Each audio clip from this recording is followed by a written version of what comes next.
सरकार बनाने के करीब जाएगा, इंडिया गठबंधन सरकार बनाएगा। और जिस तरीके से एक तरफा बातें हो रही थी एनडीए की तरफ से, बीजेपी की तरफ से, वो कम से कम रुझानों में नहीं दिखाई दे रही। सर अभी 2 घंटे की जो अभी काउंटिंग हुई है उसके हिसाब से हम बहुत अच्छा चल रहे हैं और आप देखेंगे जैसे जैसे समय गुजरेगा वैसे वैसे इंडिया गठबंधन जो 295 का टारगेट है उसको हम क्रॉस करेंगे और इंडिया गठबंधन की सरकार फिलहाल 298 पे एनडीए है। ये तो अभी है ना, इसमें अप डाउन होगा, कोई ये तो कोई जीत तो रही नहीं है। आप अगर आप कह रहे हो ये जीत रहे तो बंद करा दो, काउंटिंग डिक्लेयर कर दो आप। अब गुस्से मत। नहीं, आप अगर ऐसा कह रहे हो तो बंद करा दो काउंटिंग, आप जीत गए। नहीं, रुझानों की बात कर रहे हैं ना। जब आप अपनी बात कहिए ना, मैं अपनी बात करूं, आप अपनी बात कहिए। मजेदार चीज ये है कि इस समय किसी भी पार्टी से आप पूछेंगे, चाहे एनडीए से पूछे चाहे इंडी गठबंधन से पूछे, आप दोनों को एक ही बात सवाल लगेगी, ये शुरुआती रुझान है। ये बात पक्की कहेंगे। अगर फेवर में जाता है तो हम जीत रहे हैं, और अगर थोड़ा सा भी नेगेटिव जाता तो शुरुआती रुझान तस्वीर बदलेगी। आईजी साहब तो कहेंगे ये शुरुआती रुझान है, हम इससे ऊपर जाने वाले हैं। अमित साहब आपका क्या रिएक्शन है? नहीं, हम भी ऊपर जाएंगे। अमित साहब आप सुन पा रहे हैं हमें? सरफरोशी की तमन्ना आज हमारे दिल में है। देखना जोर बाजुए कातिल कितना बाजुए कातिल में है। कहने का मतलब सीबीआई इवन इलेक्शन कमीशन को इन्फ्लुएंस करना, जजमेंट को इन्फ्लुएंस करना, सारे संवैधानिक संगठन को आप अपने हाथ में लेने की कोशिश करना, और तमाम हफ्ते मसलाने के बाद भी ये रिजल्ट जो रुझान आ रहा है तो एनकरेजिंग है। और शाम आते आते आपको पता चल जाएगा इंडिया गवर्नमेंट की सरकार बन गई है, इसमें कोई शक नहीं है। गर्ग साहब, यहाँ पर अगर उत्तर प्रदेश के आंकड़े देखें तो उत्तर प्रदेश में बीजेपी के लिए सेटबैक सीधा सीधा। बिल्कुल, ये मैं इसलिए मैं बार-बार कह रहा हूँ कि जिसमें से इंडी गठबंधन बनना चाहिए था और बना नहीं, उसके बावजूद अगर एसपी और कांग्रेस मिलकर अच्छी टक्कर दे रहे हैं, तो अगर ये सच में बन गया होता तो ये अलग तरह की इक्वेशंस इकट्ठी होती। मुझे लगता है कि भारतीय जनता पार्टी जरूर ये है कि वहाँ पे सरकार बना लेगी, लेकिन उनको सोचने का तो लगेगा कि एसपी और कांग्रेस ने अगर इतनी सीटें ली हैं तो जनता का रुझान क्या है, इसमें तो कोई दो राय नहीं है। और मुझे लगता है इस पर सोचना भी चाहिए, और आगे क्या इसको फिर बदलाव कर सकती है, एनडीए गठबंधन को सोचना पड़ेगा इस बार। प्रतिभा जी, क्या आपको लगता है कि जो प्रदर्शन आप बीजेपी का प्लस एनडीए का चल रहा है वो उम्मीद के मुताबिक है, या कहीं न कहीं थोड़ी निराशा भी हाथ लग रही है? नहीं, हमें कोई निराशा नहीं है। आप देखिए अभी जो आप रुझान दिखा रहे हैं, हम 34 प्लस 34 सीटों पर हम आगे चल रहे हैं, और 5 वैसे सीट ये पीछे है ना, रुझान है उसी में हम 34 सीटों पर अधिक चल रहे हैं, आगे चल रहे हैं। और भाई देखिए रिजल्ट आते आते हम 40 सीट पर जीतेंगे। हमें कहीं कोई चिंता नहीं है। अगर हमने जनता के साथ वादा खिलाफी की होती, अगर हमारी सरकार जनता को लॉलीपॉप दिखाई होती, काम नहीं की होती, तो हमें चिंता होती। हमने जनता के लिए काम किया है तो हमें क्यों चिंता करना है भाई? जनता हमें अपना स्नेह देती आई है और देगी। अखिलेश भाई, जनता के लिए काम किया है, जनता के लिए काम किया, विकास किया, उसी का ही फायदा मिल रहा है। ये टैली बदलेगी। अभी भी जेडीयू बीजेपी गठबंधन जो है वो सीधे सीधे अभी भी पूरी तरह से आश्वस्त। जिस तरीके से परिणाम रुझान अभी दिख रहे हैं, और हम लोग लगभग 10:30 बजे के आसपास बात कर रहे हैं, तो ऐसा लग रहा है कि जो मतदान हुआ है वो मुद्दों के आधार पे हुआ है, और इस देश के आम आवाम के मुद्दे जो थे वो ध्यान में रख के सरकार के खिलाफ मतदान हुआ है, ऐसा दिखाई दे रहा है अभी के जो रुझान दिख रहे हैं। या अभी तो कैसे दिखाई दे रहा है? 298 पे एनडीए जैसे जिस तरीके से चर्चा पिछले वोटिंग के बाद से चल रही थी कि वो 50 सीटों पे है, 40 सीटों पे है, एक जो परसेप्शन क्रिएट किया जा रहा था, तो अभी जो 10-10:30 बजे है जैसे दिख रहा है, मुझे लगता है कि आम आदमी के जो अधिकार हैं, जो उनके साथ जो हुआ है 10 साल जो उन्होंने बर्दाश्त किया है, वो मतदान जो उनका है वो दिख रहा है, और परिणाम भी उसका मतलब फिलहाल ईवीएम ठीक है। एक चीज कहनी पड़ेगी, एसपी 44 पे थी, अब 30 पे आ गई है, तो यानी अभी परिणाम तो बदल रहे हैं। तो बात नहीं। अफजल भाई, आम आदमी पार्टी को आप रिप्रेजेंट करते हो। दिल्ली की अगर बात करें तो दिल्ली में 7 सीटों पर भारतीय जनता पार्टी कहीं ना कहीं आगे चल रही है। ये सेटबैक आम आदमी पार्टी के लिए, क्योंकि दावे बड़े बड़े किए गए थे कि एंटी इनकम्बेंसी फैक्टर है, सांसदों ने कोई काम नहीं किया, चेहरे बदल दिए गए, पुराने सांसदों को लेकर आते तो हार जाते। सर जैसे अभी ये भाई साहब भी कह रहे हैं कि अभी नीचे ऊपर हो रहे हैं, तो अभी तो बहुत टाइम है। अब ये हम जब तक नहीं कह सकते, जब तक 12-1 बजे के बाद में जो लीड के आधार पर अगर हम देखेंगे, जब बात करेंगे। अभी तो रुझान अभी नीचे ऊपर हो सकते हैं। अभी पहले हम आगे चल रहे थे, अभी बीजेपी आगे चल रही है। दिल्ली में क्या लगता है आपको? दिल्ली में क्या लगता है? दिल्ली में हम 7-0 से जीत रहे हैं। हाँ हाँ जी, 7-0 से पंजाब में पंजाब में हम तकरीबन 8 से 9 सीटें जीतेंगे। आधार पूछ लेते हैं। आधार तो खैर होगा इनका अपना, तो लेकिन पंजाब में पूछ लेते हैं ना कांग्रेस उनसे कि और क्या- आम आदमी पार्टी अच्छा, आधार मिलकर के कितने हिसाब- जीतेंगी? एंटी इनकम्बेंसी पंजाब में राज्य सरकार के खिलाफ मामला था, माहौल बहुत गर्म था, जी। तो अभी 8-9 सीट आप जीत रहे हैं। सर हम और आप सिर्फ यहाँ बैठ के बात करते हैं कि माहौल हमारी पार्टी के खिलाफ है या उसके, हम आप नहीं कहते, आप ही लोग कहते हैं। हाँ जो भी है, मगर जो हमने काम किया, एजुकेशन पे काम किया है, हमने मोहल्ला क्लिनिक बनाई लोगों के लिए, हमने वहाँ पे बहुत सारा 1 साल के अंदर इतना काम किया है, लोगों को रोजगार दिया है, लोगों को नौकरियां दी हैं। वो क्या हमारा काम नहीं है वहाँ पर? दिल्ली में क्या आधार है आपका? दिल्ली में भी हमारा सेम आधार है, बिजली है, पानी है, शिक्षा है, हेल्थ है, जिसपे हमने काम किया है। बीजेपी कहती है कि आपके मुख्यमंत्री जेल में, मनीष सिसोदिया जेल में, फलाने नेता जेल में, फलाने मंत्री जेल में, तो कोई काम नहीं हुआ, इसलिए एंटी इनकम्बेंसी, स्टेट गवर्नमेंट की एंटी इनकम्बेंसी का फायदा कहीं ना कहीं भारतीय जनता पार्टी को सेंटर में मिला है। ये जो इनका वही राग है कि बदनाम करो और उसके बाद में इनको पब्लिसिटी लोगों तक पहुंचाओ कि ये चोर हैं। मुझे बताइए, कोर्ट में या आज तक कोई एक चवन्नी मिली किसी के घर से? देखिए, कोर्ट जमानत है। मुझे नहीं, भूपेश जी, मैं बड़ी अच्छी एक बात बताना चाहूंगा। ये बार बार एक चीज दोहराते हैं कि चवन्नी घर से मिली। क्या चोर चोरी करके पैसा घर में रखेगा अपने? अरे क्या जहां लगाना था लगा दिया, पैसा खर्च कर लिया, बांट दिया। अरे तो उसकी चैन क्यों नहीं मिल रही, बताइए ना। फिर वही तो मैं जानना चाहता हूं कि आपको कोर्ट राहत क्यों नहीं दे रहा है? आपके सर वो आपका कानून ऐसा है, सर वो कानून ऐसा है, मुख्यमंत्री जेल में है, उसका कानून ऐसा है पीएमएलए का, सर कानून ऐसा स्वास्थ्य मंत्री जेल में, आपने 18 और 19 में आपने 18-19 में बदलाव किया। दोनों प्री नियंत्रण चुनाव पे आते में हैं। बड़ा इंटरेस्टिंग मोड पे भी मतगणना चल रही है। 298 पे आप आगे बढ़ रहे हैं, 211 पे आप आगे बढ़ रहे हैं। मेरा एक सवाल खुश है, रहिए ना आप। एसपी साथी। नहीं, मेरा सवाल, मैं खेमचंद शर्मा जी, आपका बहुत स्वागत है। आप राष्ट्रीय प्रवक्ता है बीजेपी के। खेमचंद जी, हमारी आवाज पहुंच रही है आप तक?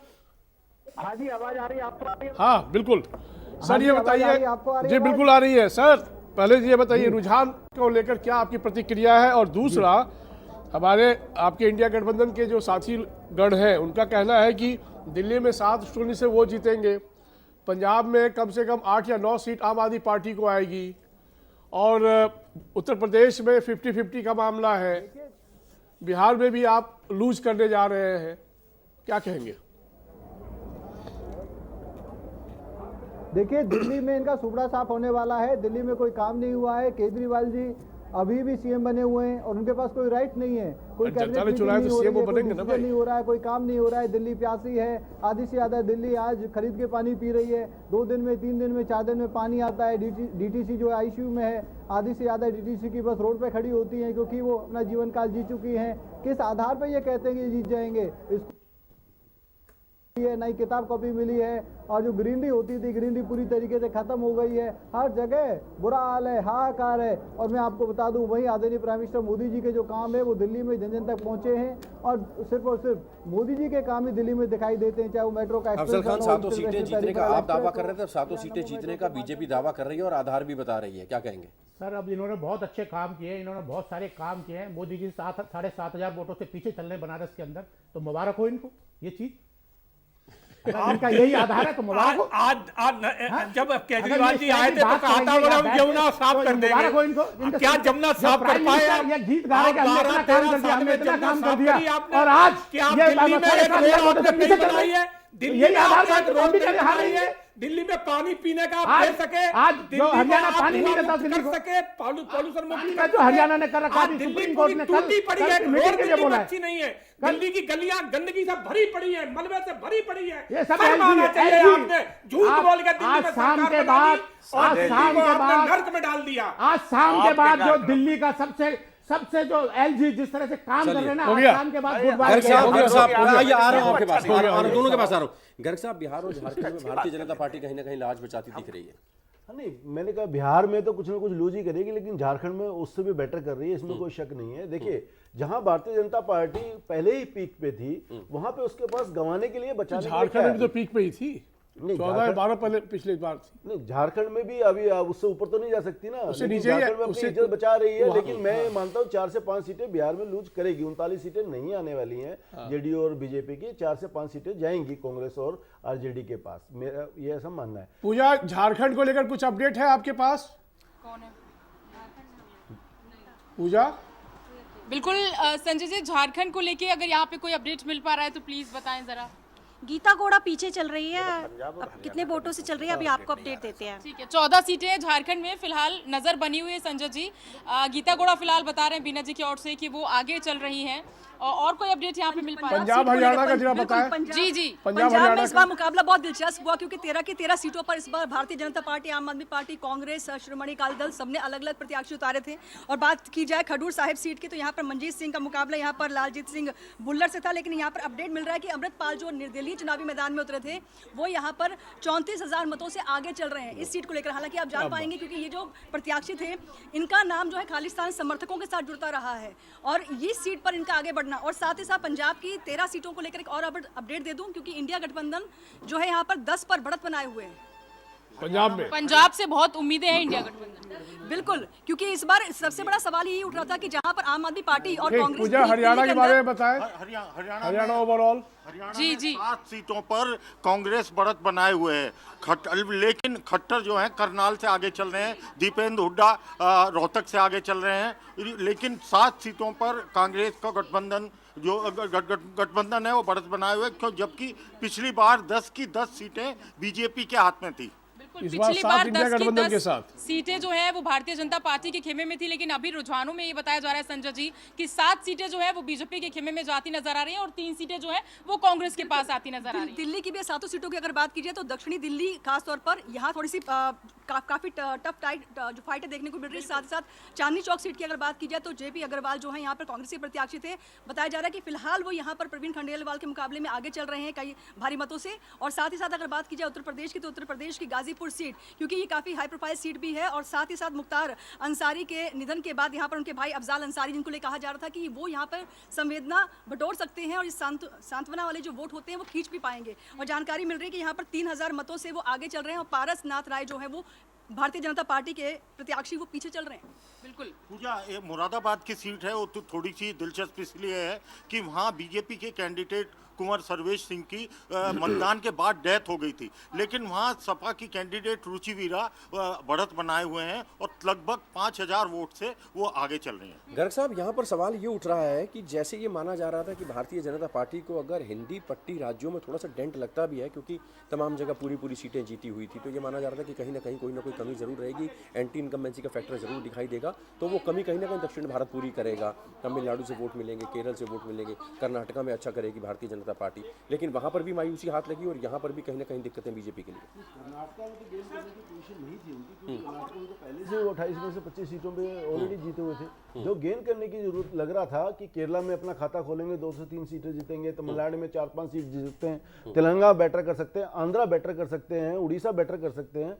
तो वहां पे जिस तरह से भारतीय जनता पार्टी को मुझे लगता है उम्मीद थी, मुझे लगता है वो उम्मीद अभी पूरी जो रुझान दिख रहे हैं उससे लग रहा है कि वो उम्मीद पूरी होते दिख नहीं रही। इसलिए एनडीए गठबंधन जो है, अपना जो एनडीए गठबंधन वो 353 से 258 पे दिख रहा है, यानी 50 से ज्यादा सीटें, 55 सीटें करीब। कितना बड़ा फेरबदल आप अगले 2 घंटे में देखते हैं या करीब करीब यही? मुझे ऐसा लगता है कि ज्यादा बड़ा फर्क नहीं आएगा। हो सकता है कि आने वाले समय में ये 300 क्रॉस कर जाए। सरकार मुझे दोबारा एनडीए की ही बनती दिख रही है। बट 300 क्रॉस करने का मतलब है कि वो एक ऐसा बहुमत जहां कि आप फिर कोई सवाल नहीं उठा सकते कि ये सरकार ने किसी की मतलब कोई काम नहीं किया। नहीं, इसमें तो कोई शक नहीं। देखे, मैं आपको एक चीज बता दूं, एंटी इनकम बेसिस फैक्टर ने कई जगह काम किया है। जैसे हम उत्तर प्रदेश में देख रहे हैं, राजस्थान में देख रहे हैं, हरियाणा में देख रहे हैं, ये काम किया है। क्योंकि जहां पे आप मैक्सिमम पे थे, 100 पे थे, वहां पे आपको नीचे ही आना पड़ेगा।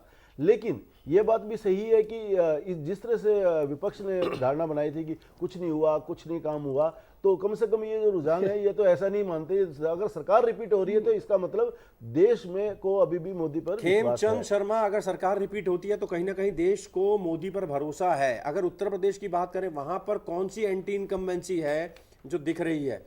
सांसदों की एंटी इनकम्बेंसी थी, उनके चेहरों को आपने हटाया, नए चेहरे लेकर आए, या स्टेट की एंटी इनकम्बेंसी है? राज्य सरकार से भी कई बार संतुष्ट नहीं होते लोग, तो उसके बाद केंद्र की तरफ केंद्र को खामियाजा भुगतना पड़ता है। बावजूद इसके कि आप एक दावा करते हैं कि राम को आप लेकर आए वहां। कोहली जी, एक चीज मैं जोड़ना चाहता हूँ। उत्तर प्रदेश